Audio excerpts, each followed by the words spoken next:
Hello, everybody, and welcome to today's BAInsights. And today we're talking about global BA community. And I'm really pleased to have an excellent guest to join us today. I'll let him introduce himself in a moment.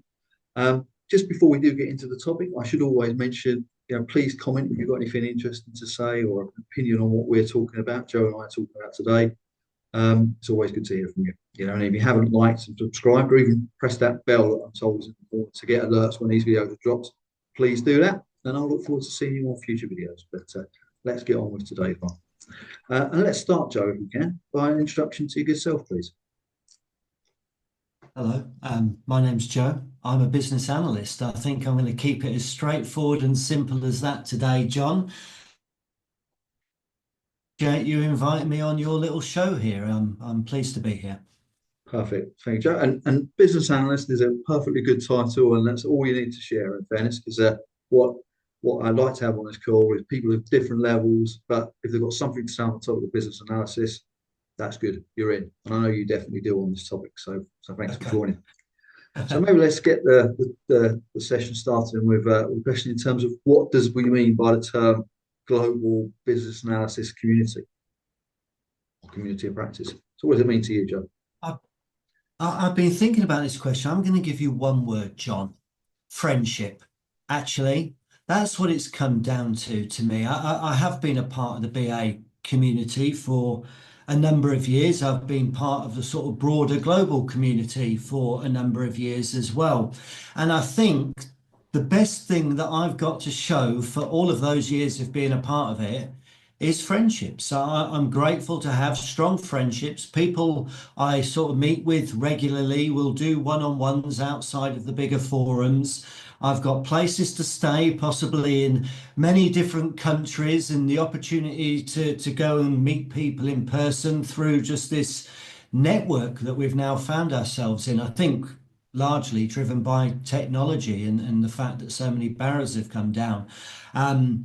So those technology barriers has obviously opened up the potential reach that we can have. And I think if you are somebody who's prepared to take a step forward, get involved, participate, get to know some people, then your networking improves, your learning and growth just rockets, and ultimately you come down to some friendships with some people. Yeah, and I think that's an excellent point, Joe. I mean, certainly, from building up that network, meeting new people myself, you do, you look to try and develop as many of those relationships as possible, get to know people, outside of what they just do as business analysts, but also learn from them as a BA perspective as well. And as you say, start to build up that friendship is really important because you can start to approach them in different ways or hopefully be approached for different ways and get some insight, share some insight, or maybe just just in the fullness of time, meet in person if we're able to, or help someone if they need a job, or vice versa as well. And there's definitely things we can do there. I think that almost sort of starts that pattern going of sharing for different reasons. Because I think that can perhaps naturally go on to if those of us are in the BA community and there's things we don't know or we haven't got particular experience in, but we know there's others such as yourself that do, and we've built that relationship up, then why not use it? And as you say, it sort of gives us that broader opportunity, whereas once before we would have had to just look within our own organisation and hope there were other BAs that we could speak to and get an opinion from. And now, the gates are very much open, so we can speak to anyone in the world that will speak to us back and build up that community spirit and that friendship, as you say. So and absolutely. And I just want to pull out something you said there that really caught my attention. And you said, you can ask people different things in different ways. And you unpacked some different levels there in terms of community, because obviously at work, in the space that we are day to day, there are people that we can call on and we can speak to and we can get some advice, and lots of advice in context of where we're working. There are obviously sort of public events, various sort of meetings, various conferences that happen. You can go, and you need to be a little brave at certain points in order to say hello, shake a hand, introduce yourself. But something that you said that really resonated was that thing that you can ask in different ways. And if I pull it back to friendship, when you start to really get to know somebody, you can be more vulnerable with them. You might not be as vulnerable at your place of work because you don't really want to show your hand too much in terms of those day-to-day people, your career, you know, what people think of you. But when you do build up friendships, those barriers drop. And when those barriers drop, you're able to ask questions in a much more honest, open way, which is probably going to do you the world of good in terms of getting a real practical answer that's going to help you. That's right. Yeah, yeah, and it's another excellent point because we all feel, you know, relating to what you said, you know, there are times where we might join a new organisation, join a new team, start working with new individuals in our team. Maybe it feels a bit uncomfortable to be seen to be asking questions about things you might not know about. But in reality, I mean, business analysis is such a broad topic. Domains we work in abroad themselves, the system we work on abroad. There's almost likely no one who knows every answer to every question we can conjure up. But if we are in that sort of field where it's a little bit embarrassing, we don't really want to be seen to be asking certain questions, then, as you say, we can ask others that are not perhaps a little bit outside of where we are, and they won't pass judgment, or at least you won't feel like they will. And they can give us some honest advice that can make us recognise that maybe we were credible in the first place, or our view was relevant, or indeed perhaps cause us to recognise maybe it wasn't. It was a little bit out of line. We can think a little differently as a result of that advice, you know. Yeah. Yeah. What do they say? I think they say friends say good things behind your back and tell you the truth to your face. So yeah, if That's what it. I'm saying is credible, tell me. If it's not credible, I want to know even more. Please, like, steer me right. That's it. Yeah, and that's I mean that's a great bit of advice for everyone in the BA community because no benefit to us pulling the wool over our eyes, making us think that we're doing a good job, and then we get to delivery and whatever it is we deliver falls short. The analysis isn't quite on the mark. You know, it's far Yeah. better for us to find out earlier that actually we're asking the wrong questions, or that we're focused on the wrong scope, or there's better questions we can ask. And sometimes, you know, I guess it's not always easy for individuals in our own organisations to do that. We should obviously encourage them to be as open as we can. But if we can seek wider opinions, we can perhaps get a different sense check that we are talking about things a little bit out of sync, and maybe we need to think a little differently as well. Yeah. So with that reach, you know, we can extend ourselves a little more broadly, but you also talked about width. You also said that none of us have the answer to everything, and of course we don't. But then there becomes a quantity of people that you can talk to, and perspectives, which I guess is a big word for us as BAs. You know, we are aware that different people have different perspectives, different needs, opinions, views. We can now seek those out, and we probably are going to get some conflicts and contradictions in there, but at least it gives us some stuff to work through, to think about, so that we can actually interrogate whatever it is we're trying to improve, get better at, fix, and just take that wealth of advice and apply it. Yeah, absolutely. I mean, perspectives for me are like one of my sort of golden tools, components, whatever you want to call it, that I sort of hold dear to. Because if you take enough perspectives and they're all largely saying the same thing, you can feel quite comfortable that things are on track. Whereas if there are a few opposing perspectives, that's also excellent for different reasons, because it means actually you've found some different voices that can contribute to the requirement or to the situation or help you understand. So you can bring them together, and in doing so, maybe clarify a few points, definitely build up your own understanding, hopefully as well get to a common agreement on certain things if that's appropriate as well. So the perspective is definitely key, and a nice segue perhaps into a point really around, you know, whether there are any unique perspectives you've gained in particular from interacting with BAs in other regions or countries, Joe. I'm going to start with the opposite, John. Actually, let's Fine. go for common rather than unique. Okay.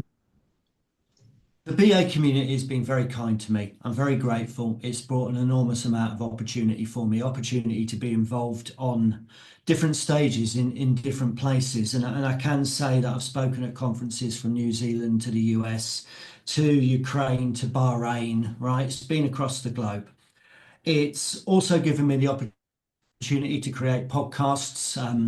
And on those podcasts, similar to this, I get to speak to people like you, meet people like you, learn some different perspectives. A few years back, something that's lying dormant that I might resurrect one day is I created a magazine called The Interview Report, which was based on a survey, and it had a reach of over 20 countries and thousands of BAs contributing to it. So you would find a lot of uniqueness in there, but actually you found a lot of commonality as well.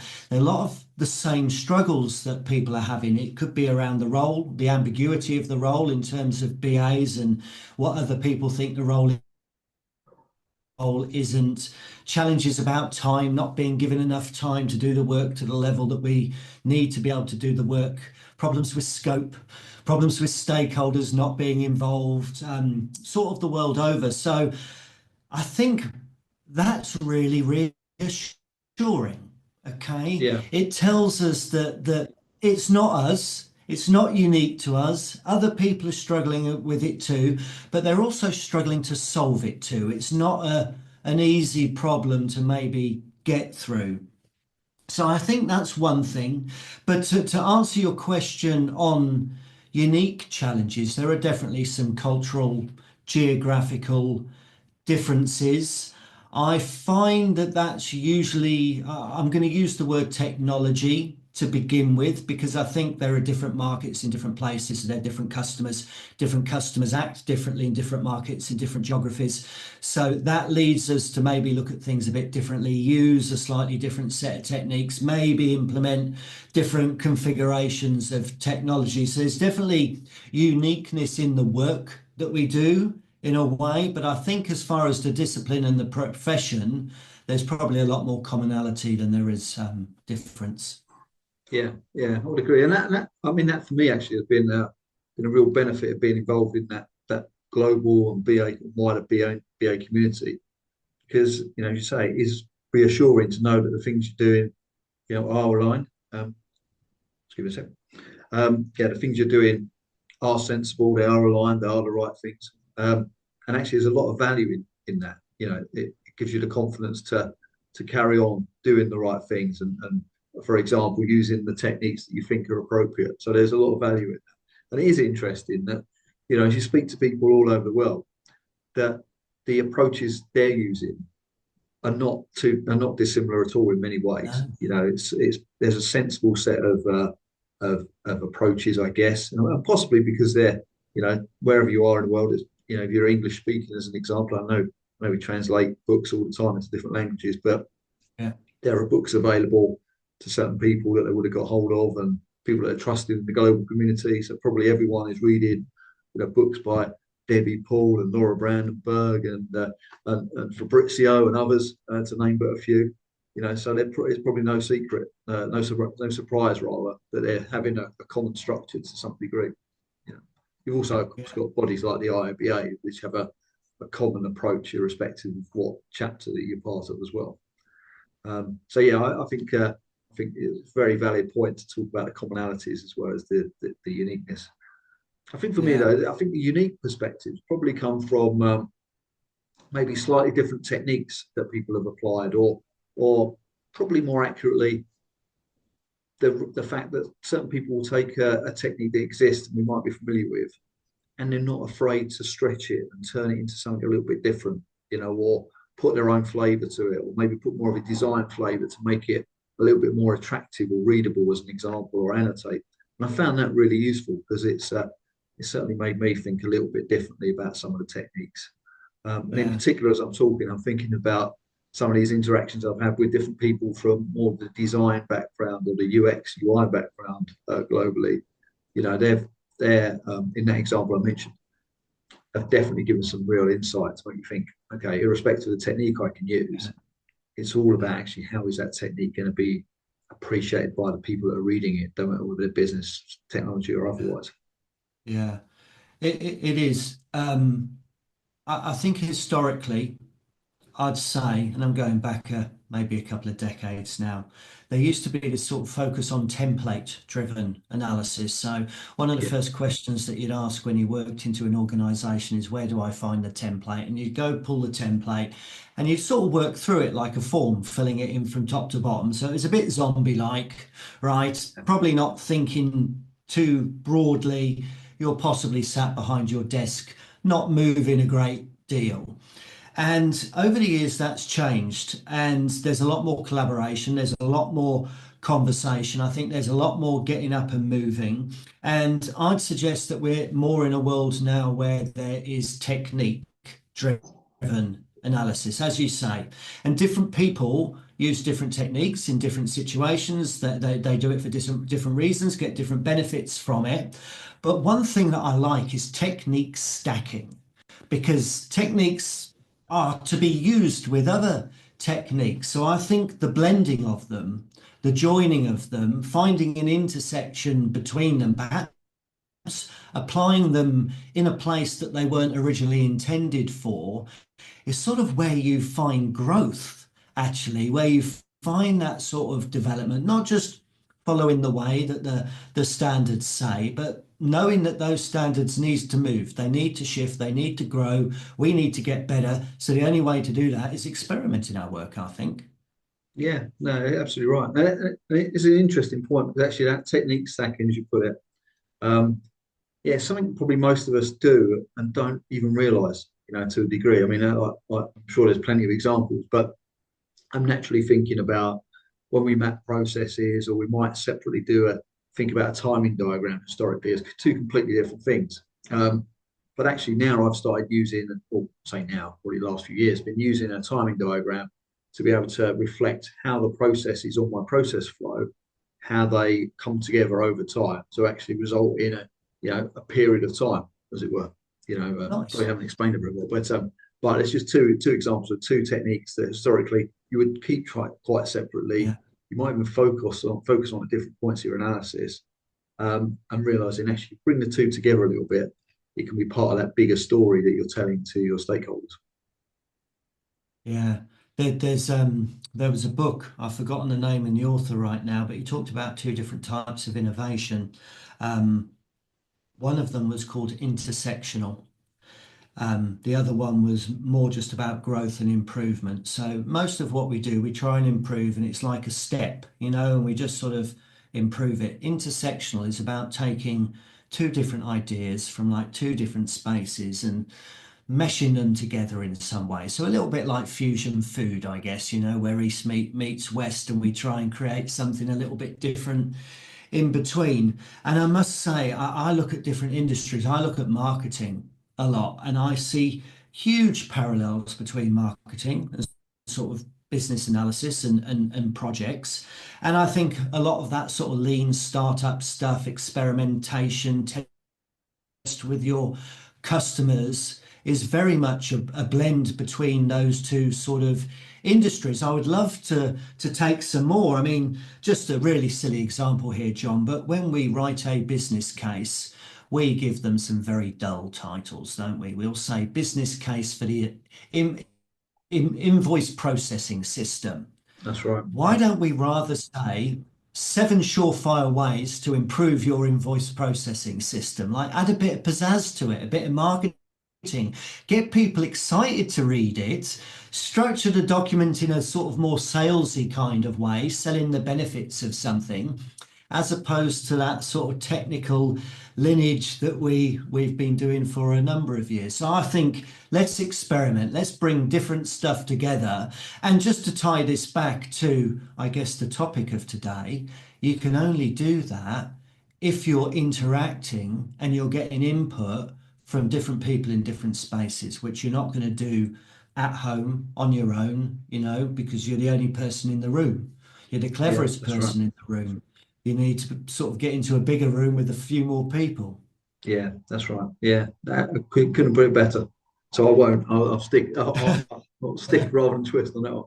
I wonder, Joe. I mean, how do you and your peers, or how do you share best practices or lessons learned across the global teams or communities that you work with? And I feel like you've Um, hinted at this already when you've talked about things like forums that you attend, but be interesting in yeah. your view. Well, it's probably a little bit different for me, John, because I am a full-time trainer. So I'm not doing any project work at the moment. I don't have clients, there aren't Yeah, artifacts I need to produce and deadlines.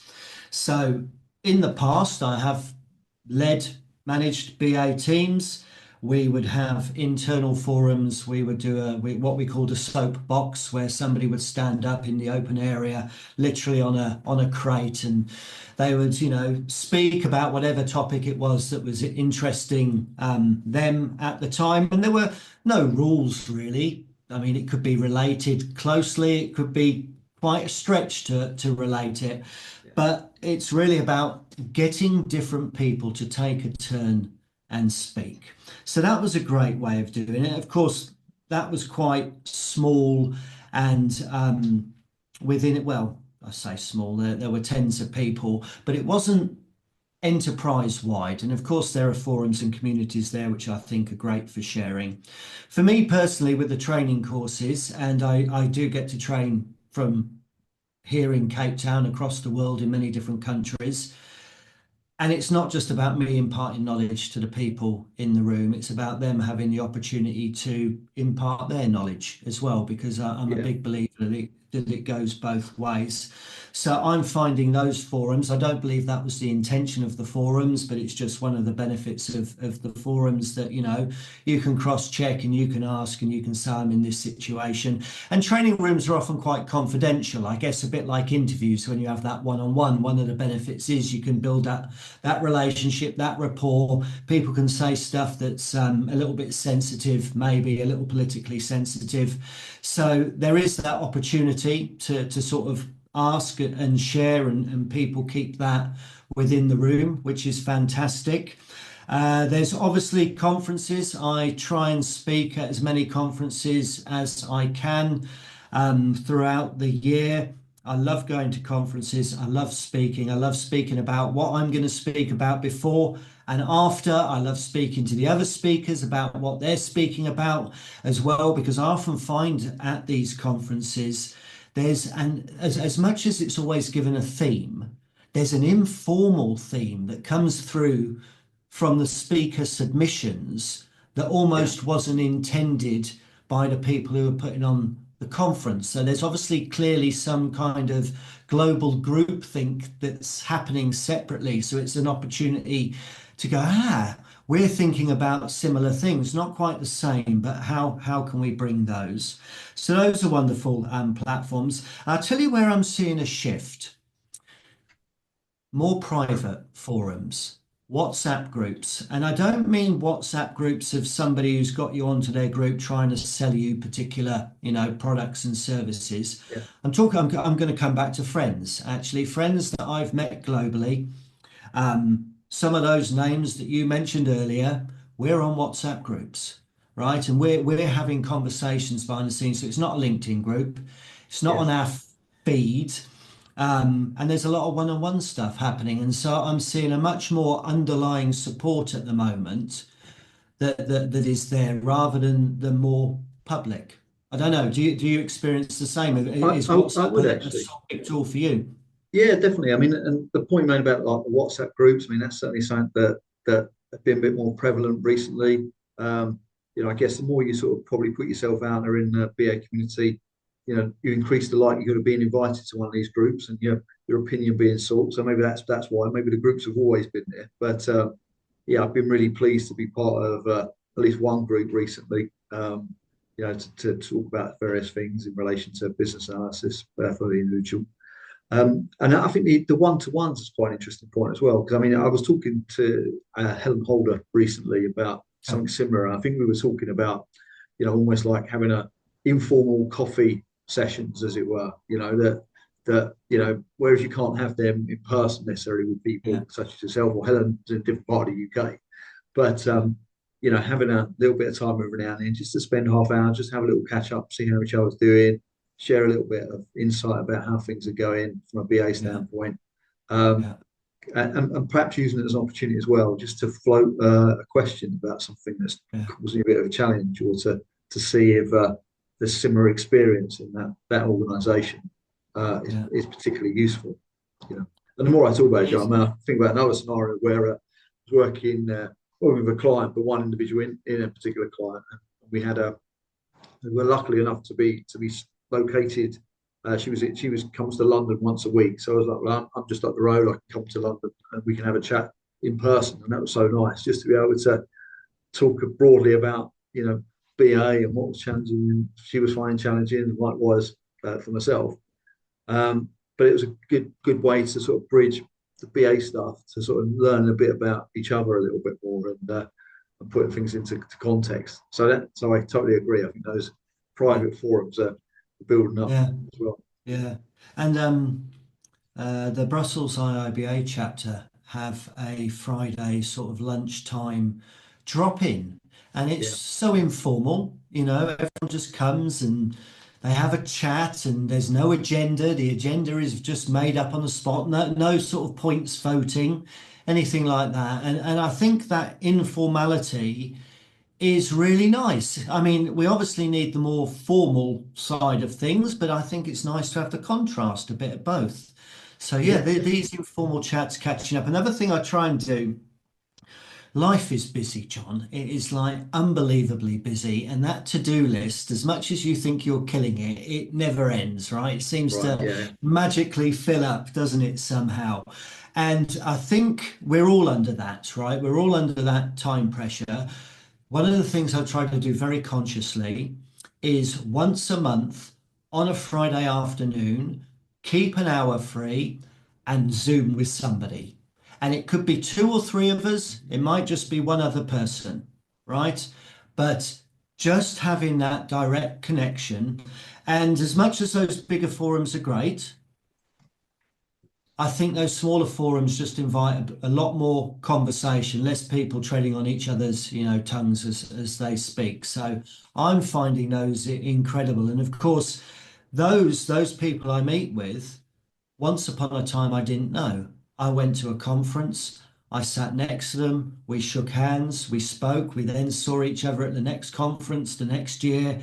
And it's just something that's built organically over time. And there are some people who sort of make it that far in yeah. your relationships, and there are other people who don't. But when they do make it that far, it's important to keep it going and nurture it. So just that once a month, different groups of people, and just making sure you sort of try and rotate through the year to stay in touch and see what's going on and what they're up to. Incredible. That's it. Yeah, and actually, what you touched on there, Joe, I mean, it just shows that these communities of practice don't just spring up and stay in existence without any effort.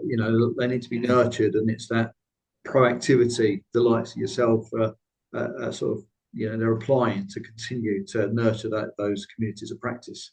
Because if it's not for people reaching out individually and having sessions, that I guess these groups can become stale, or maybe yeah, members will fall away, because they might yeah, see less benefit over time. yeah, And it certainly feels like there's quite often for me anyway, a relationship between these bigger forums, the conferences, and the one-to-ones, because you tend to sort of be aware of people at conferences. You might see them on a sort of an IIBA brown bag as an example, or see them at an event, and then that gives you the ability to reach out and say hello and say, look, we were on another forum together before, and then suddenly you're talking, and then you start talking about things that you mutually appreciate. Then no doubt you have another conversation. And take it back to the point you made. I think you've got an awareness of who the yeah, people are in the community that you've been engaging with. Then you can be a bit proactive and think, I'm going to pick on Helen as an example here. Maybe I haven't spoke to Helen for a while. yeah, Why not see if we can find some time, spend half an hour just to catch up, maybe share a little bit about what we're doing from a BA yeah, and general sense as well. yeah. Yeah, so I like those And points. I also want to add, right? So I guess what I've just mentioned is sort of lifelong friends. Maybe I should just business analyst friends forever, John. That's what this stands for. It started as a an intro in a comment on my podcast with Paula Bell. I refer to her as my BAFF. And then I was presenting at a conference in South Africa, and I happened to mention BAFF. And I use this word very lightly, but it went viral in the sense that suddenly that was the term that everybody picked up from the conference. At the conference, there were obviously people from all over the world. They took that phrase back to their countries. They made T-shirts and badges that they had at their conference. It was Yeah, just a really nice moment that such an innocuous comment could that's it. be held by people, and just create that warmth. Yeah, absolutely. Yeah, I mean, it's a great idea. Just having that, I guess, on the t-shirt or coming up with the term in the first place. I'm sure there's plenty of BAs. There obviously were plenty of BAs who were thinking about that. That's a term that resonates. Yeah, Yeah, it's nice to sort of hear it working yeah, its way around the globe, I guess, seeing how other yeah. people use it. Yeah, No, it's nice. But I also want to just flip this a little bit as well, because I like seeing stuff from both angles. So I've talked about sort of making lifelong friends through business analysis, but I've also only met some people once at conferences, and I've only had one conversation with them once at one conference, and they've left me with words that I still think about. So yeah, it's not about the length of time, it's just about having that moment. Simon Platt, I'll tell you, was one of them. I sat next to him at BA Europe a couple of years ago in London, and he was telling me about this little personal project that he did where he was just trying to extend his boundaries, feel a little less fear about doing things, and he created this almost bucket list of stuff he needed to pluck up the courage to do. And it was, I mean, there was some hardcore sports in there, swimming some big distances, but there was also some smaller, what some people might think is more simpler, standing on stage and singing karaoke. I mean, I've never done karaoke. Simon's yeah, got one up on me because he overcame that particular barrier. That was 2 or 3 years ago. And I still have Simon in my head, and I'm thinking, push the boundary. What can you do? What's going to make you feel butterflies? Because if you don't, then you're not going to push. So, as I say, just one yeah. conversation, one person once can also have a profound impact. Yeah, absolutely, and that shows there's different dimensions to that BA community. You can be deeply, yeah, you can in a very close relationship with individuals and sort of share a lot of insight. You can recognize that there's people within that community who can be one-time inspirations for various things or continual sources of insight. Because perhaps the BA community doesn't have to be two-way in every situation. I'm sure the likes of Laura puts out a lot of material. I'm sure she probably doesn't speak to the thousands of people that follow her on LinkedIn as an example, but they're certainly taking on board some of the good Yeah, advice that she's sharing without yeah, necessarily having to or getting advice from them, as it were. yeah. So it shows that Um, multi-dimensional fact, that multi-dimensionalism, I guess, of the BA yeah. community. No, it is, and I mean, on that note, there was a little sort of bit of guidance, little rule that I read a few years ago because I also put out content, and I found that a lot of my time was consumed by creating content. Okay, it's sort of like I couldn't get on LinkedIn, I couldn't do anything because I'm working on this, whatever this is. And knowledge pops into your life when you need that knowledge, right? Just sort of magically appears if you're, I think, in the zone with this stuff. And there was this pyramid. I think it was 10% create, 20% curate, 70% comment. So it was three C's. It was create, curate, and comment. And that's a nice balance for me. So what it says is you've got to put some stuff out in the world, right? You've got some good ideas, whatever that is. It doesn't need to, you mentioned books, doesn't have to be a book, could be a blog post, right? Could be a talk at a That's right. conference. Yeah. 10% of your like spare time or whatever, create something. But your job is not just to actually, like, let's say, punch your own stuff. You've got a responsibility to share other stuff that you see and like with other people to extend that reach. So that's the curate. So if I see posts, I see something that catches my attention, I think it's good. I need to recommend it in some way. So I got to curate that, whether it's verbally, personally, whether it's a share or a like or a comment on a post. But the point is to be sort of active about it, try and share it. I run a newsletter. I try and share stuff that other people have done there. We've got company websites that share other people's stuff, not because we're trying to piggyback on it, but it's because we're trying to actually spread that good thinking. And then last one is comments. I think there's a lot of people in the shadows. I think there's a lot of people reading. So I think a like and a comment, if you have taken the time to read it, is almost the bare minimum that we could do. Each of those is an action, right? Because if you're in the shadows, you're reading, then you're just consuming. And consuming isn't on the pyramid, right? Consuming's below Yeah, the pyramid. We need to do a lot of consuming. But I think if you're consuming and you take something from it, no matter how big or small, you sort of got to pay it back through a like or a comment. And that sort of ecosystem, again, is a community because those actions fuel a community because it will help it snowball and grow. You're spreading the word.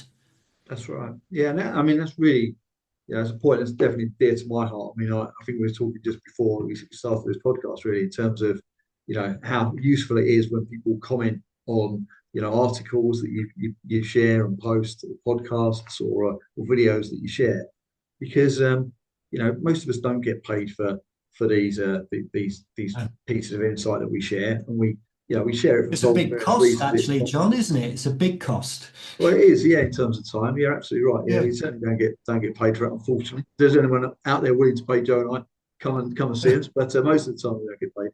And I think we always get paid in sort of likes and comments and reshares and sort of the insight that we get back in return and some of these interactions as well.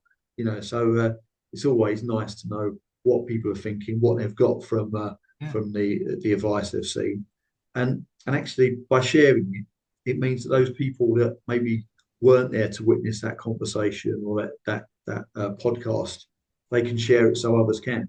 Yeah. Because again, going back to the point you made a while ago, there's been plenty of times where I've sat in a room and I've observed someone, the way they've performed or they've presented something, been really impressed by it, taken something away and thought, yeah, it's really something valuable that I can learn from. And there's many of those occasions happened before I was active on LinkedIn or YouTube. So I would maybe share it with a couple of people verbally, but nothing more. Yeah. And now we've got an opportunity to share, these things more widely. So maybe it's more than just ourselves to get to benefit, which is, Yeah. at the heart really of why this podcast cropped up, Yeah. really, is to share stuff beyond the one-to-one sessions I was having, similar to Well, what this you is mentioned a it. while ago. Yeah. Yeah. There'll be messages in my WhatsApp. I'll get emails asking a whole different variety of questions.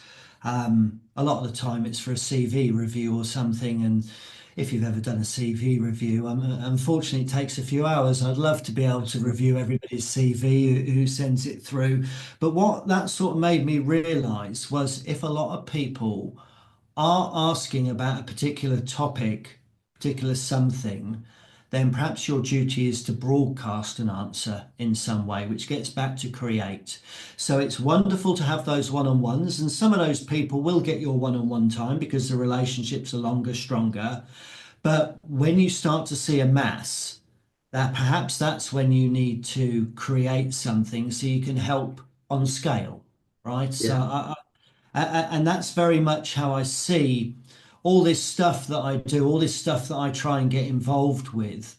It's about trying to make a difference at scale because Mm. that way you can just help more people. Yeah, yeah, and I mean, that's what you're saying about create, curate, and comment. It's a great way to scale that because it's impossible to do everything yourself, and we're obviously very reliant on the whole community to do as much as they can to share the good stuff that they Yeah, observe as well. It's yeah, also a really good way sometimes of those people that you mentioned that they're in the shadows or in the back office as it were. Maybe maybe through comments occasionally, get the confidence to put themselves out there. Maybe think after a while, actually, I'm making some comments that are similar to others. Maybe I can go beyond the comment. Maybe I can create something and share something myself. And then actually, then you're a very active member of the global BA community yeah, by yeah, sharing things. I've definitely found it's not a barrier. It's not like for the BA community, we don't expect that you have to have posted an article on requirements at least one yeah, point in your first 2 years.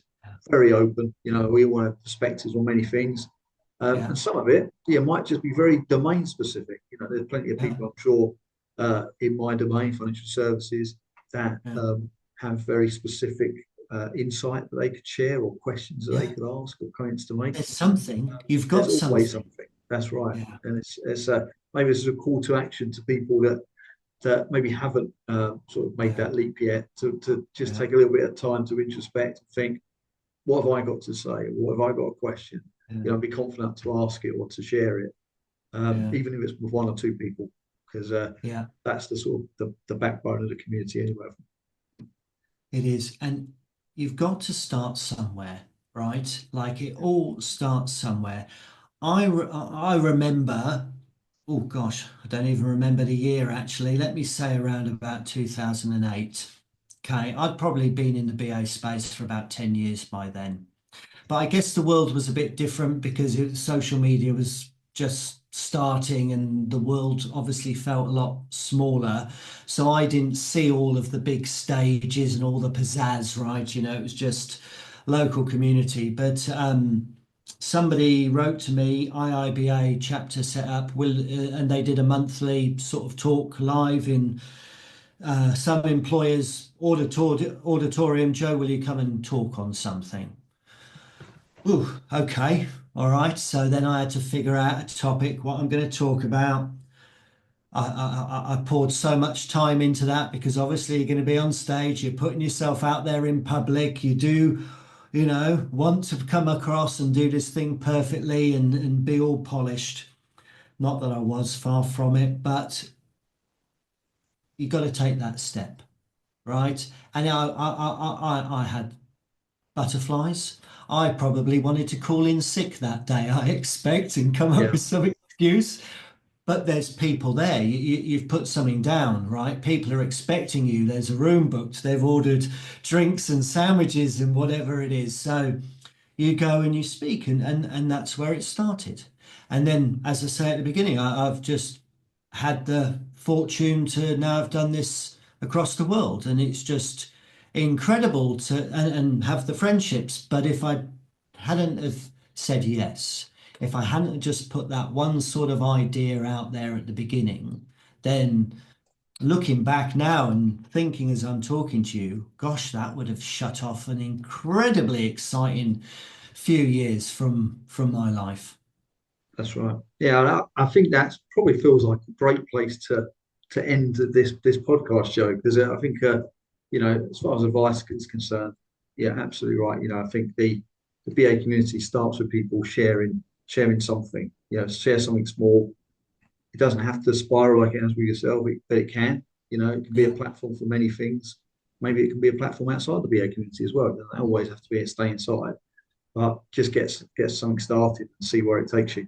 And there's plenty of yeah, people now, thankfully, like yourself, that people can observe and see, how they get involved, how you get involved, how you reach out to the community, and how you're part of it as well. So there's more than a few ideas for people who haven't quite figured out the ideas themselves. yeah. Well, the other thing is, well, two things. I might end being a little cynical Joe here. Okay, um, the world is changing. Okay, so every day the world shifts in some way, which means that there's something new that's appearing, right? Yeah, So if there's new content, new topics, new environments, new whatever that newness is, we've also got a profession that hasn't really changed that much in many years, right? It's a little static. That's the cynical bit of me. Sure, there have been some changes, things like personas and journey maps, that have taken away from some of the more sort of dusty old techniques. There's been a bit of a shift. But we have got a profession that's fairly static. We have got a world that's moving fast. Bring those two together, you've got something that you can talk about. I'm sure everybody's got something they can talk about there. absolutely. Yeah, definitely. So don't just take our word for it. Everybody who's watching this, you've got any ideas? I mean, ideally, go out and start sharing them yourself. But you need any support on sharing, maybe there might become a topic for a BA Insight session. So just put some comments and we can connect and have a chat about that. But that's one for another day. It's the last thing to do in this particular day is to thank you, Joe, for your time and your insight. It's been a pleasure to talk to you. I look forward to the next time already. Um, Yeah. but in the meantime, yeah, thank you again, Joe, and thank you everybody for watching, and we'll see you soon as well. Thank you. Cheers. Thanks, John.